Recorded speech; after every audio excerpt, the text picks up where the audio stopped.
You might have seen my review of the S25 Ultra recently, hopefully you have, and with all of the hype and controversy surrounding the Ultra, it feels like the base S25 models have been overlooked. Unlike the Ultra, these phones don't have any glaring downgrades from their predecessors, but there really aren't all that many upgrades either, save for one very important upgrade that will, for lots of people, be the deal maker. So, if you want to know if you should upgrade, if you're trying to decide between an S24 or 5, or if you're trying to decide between the S25 and the Plus model, this video is for you. Here's an in-depth look at all of the new features for the S25 and S25 Plus, how they compare to last year's models, and also to each other. So let's start with the design, where we have blink and you'll miss it changes. The S25s have the new thicker camera lenses, and that's really the best way to tell them apart, aside from the new colours. These icy blue and navy colours look really nice, though that navy does appear quite a lot brighter and sometimes slightly purple in most daylight conditions. They're also a fraction smaller and lighter than last year's models, but otherwise have the same appearance and shape. I personally don't notice the weight or size difference in my hands. Holding them both with your eyes closed, I'd be surprised if you could tell which was which, but it's a change that's at least moving in the right direction. Durability is mostly unchanged from last year. We still have Victus 2 glass, the same IP68 dust and water resistance, and although Samsung doesn't make much of a deal of this in their marketing, they do in some places specify an enhanced aluminium frame for the S25s. As always, the crucial difference is between the Plus and base models. That's where you'll really notice the ergonomic difference, and I have to say that the S25 is just so much nicer to hold and use. Yes, the Plus model gives you more room to type on or game with, but it doesn't compare to the easier one-handed use, the lighter feel, and the better portability of the smaller model. This often gets overlooked, but these things will affect you all the time, so it's a really important consideration. The sacrifice to battery life and screen size in the smaller phone is something I've personally always found to be worth it. The display bezels have also been slightly reduced to improve the screen-to-body ratio. It's not a massive change, but does slightly improve the visual appeal of the new models. The other display specs are otherwise identical to last year's. The only change is the new AI Pro scaler, which, like on the Ultra, can upscale the resolution of certain content on your display. Since this needs the Quad HD Plus resolution to do this, it's only available on the Plus and Ultra. As a reminder, the base S25 has only a full HD Plus display resolution. Samsung's argument for this being that since the display is smaller, you wouldn't notice the increased resolution anyway.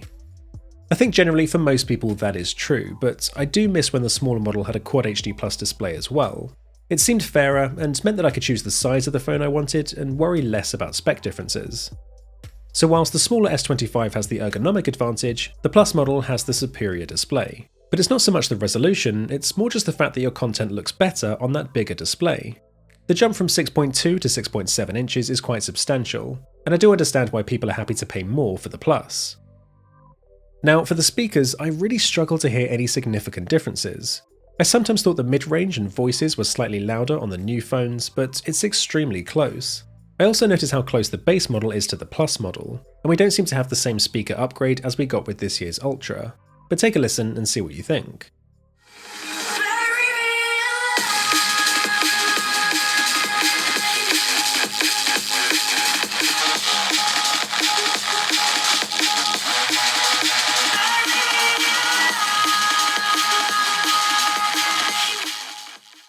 Performance is easily the aspect in which these new phones see the biggest improvements. Starting with the best one, the entire S25 lineup gets the new Snapdragon Elite chips worldwide, so no customers get the inferior Exynos chips, and there's no unfair Snapdragon versus Exynos debate. If you don't know what I'm talking about, just watch my S23 versus S24 video from last year. The new phones all get 12GB of RAM and the faster UFS 4 storage as well, so the S25 catches up to match the Plus and Ultra. We also get upgrades to Wi-Fi 7 and Bluetooth 5.4, and I'd like to correct my Ultra review here with this improved Bluetooth spec. It's great news for those with newer headphones and speakers, as well as for future-proofing. The storage options remain the same, so the smaller S25 is still the only model to offer a 128GB storage option. And honestly, with so many cheaper cloud-based storage options, I would definitely pick a cheaper 128GB Plus or Ultra if I could. So that's kind of a win for the S25. But it does lose out on ultra-wideband support, which really sucks. I don't understand why Samsung still reserves this feature for the Plus and Ultra. I mean, I get the argument regarding the displays. You could say the higher resolution would be wasted on the smaller 6.2-inch S25, but cutting functional features like ultra-wideband just doesn't make sense. Is the S25 not still a high-end Galaxy S device like the Plus model? Cutting features like this is something I think Samsung should reserve for the A series. They have a mid-range smartphone lineup that's cheaper and has fewer features than the S series specifically for this reason. So, like the Pro scaler, this is another thing separating the baseline and Plus models. So, how do the new Snapdragon Elite chips perform against last year's Exynos 2400? Well, there are absolutely huge gains for the CPU, GPU, and neural engine, even bigger gains than the S24s had over the S23s. I'd say the graphics and CPU are perhaps less important here. You don't actually notice a substantial improvement day to day with loading and processing times. And those of you looking to really push the phone's limits or would notice the extra frames per second you'll get when gaming, you're likely going for an Ultra or some other flagship anyway. The only exception is if you're switching to the base S25, because that jump from 8 to 12GB of RAM is actually nice for those into multitasking, and it's nice that the performance now matches the Plus model. But the near 70% neural engine improvement is quite substantial for those AI-powered tasks, and we're only likely to see more of those going forwards. As I've said before, even if last year's phones get all of the same AI features eventually, they're going to run faster and smoother on these latest models, and that'll become even more important after a few years of using these phones. And those who go for the base S25s tend to keep their phones for a while. They get the same new AI features and One UI 7 upgrades as the Ultra. Since most, if not all of these will be coming to the S24 series soon as well, I won't repeat myself to try and keep this video concise. But I did show off some of the cool new features in my Ultra review if you're interested in seeing what the new S25s are capable of right now. Seamless actions across apps is particularly useful, and I've marked this section as a chapter so you can skip to it if you're not interested in the other stuff. The new chips bring improved efficiency as well, so although the phones have the same battery sizes as last year, you should see better battery life. Battery was another reported issue with the Exynos chips of last year, and after finishing those performance tests, you can see the S25 had a 7% battery lead over the S24. I tested a mix of use though, social media browsing, making calls, using the camera, to get an idea of the battery difference under normal use. This included some screen off time too, because I find a lot of online tests don't include this, but your phone does naturally spend time locked in your pocket when used normally. And you can see the S25 has a strong lead. The improvement this year is minor with the Plus model, but pretty significant with the regular S25. But what surprised me most of all is how well the base S25 competes against the Plus model. I noticed during my first tests how close it was. In some of them, it even outperformed the Plus, to the point where I started to doubt myself. So I repeated tests, and sure enough, the regular S25 does indeed keep up very closely to the Plus. Sometimes specs don't tell the whole story. Now, obviously having the 1080p resolution is part of that. You could set your Plus model to 1080p as well to extend the battery further, but it doesn't explain the whole story, since that was true last year as well. The new S25 just has disproportionately improved battery efficiency. Now, I would say the Plus does still offer the better battery life overall, but this used to be one of, if not the, biggest reason people choose a Plus over the smaller model, and this year, you really don't have to do this. The regular S25 might surprise you in just how good its battery efficiency is and how closely it can match the bigger Plus model.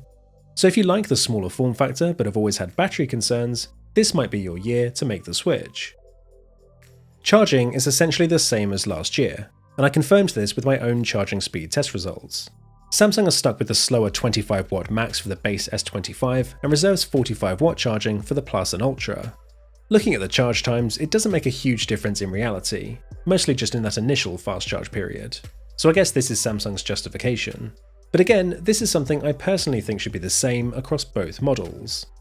Like the Ultra, the new phones get Qi 2 wireless charging support as well, but without any built-in magnets to the phones, I don't expect this will end up affecting many people anyway.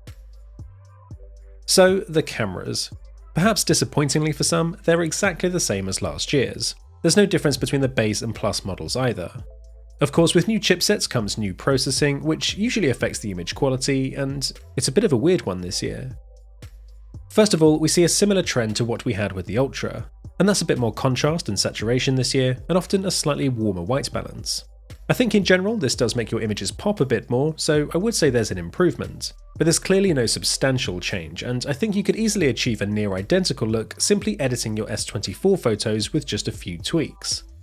I like how bold and striking the S25 shot is here, but I do wonder if some might prefer that you can see more detail in the lighter shadows on the left, like in the tree trunk. With the ultra-wide lens, there's even less of a difference. Here, for instance, the colours are essentially shifted more towards pink on the right and green on the left, but otherwise, these photos are very close. You'd be forgiven for mistaking either of these phones for each other, but then I did spot that the details in the corners here were a lot sharper on the older S24. That was an interesting discovery. But not quite as interesting as what's going on with the telelens. The 3x tele shot from the scene earlier gives a clear win to the S25. There are better exposure levels, dynamic range, and the image is a lot sharper. And then with these examples here, we get the typical higher saturation and contrast with the S25 on the main lens, and the same again switching to the telelens at 3x zoom. But watch what happens when we zoom to 10x. Suddenly the S25's image is pretty terrible. It's so much more blurry, and the S24 clearly wins. I thought this might be a one-off, that can happen sometimes, but no, it's the same thing in these other 10x examples. Once again, no problems at 3x zoom. In fact, the S25 is better again with a sharper and more detailed image. But switching to 10x, the quality drops significantly and the older S24 is far better. I saw this happening at 5x as well. It just seems to be when you zoom past the default 3x that this happens. And to me this screams that there's obviously some kind of processing issue that Samsung needs to address with a software update. Very strange. In low light conditions, this is really where the S25 pulls ahead and we finally see a significant improvement. Here for instance, there's this green hue washing over the colours on the left. That can happen in dark conditions where the phones are struggling to process the colours. This wooden fence looks very green here, but we see more of the natural brown colours on the right. We also see more of the blue colouring in the statue, so the S25s did a much better job with colours.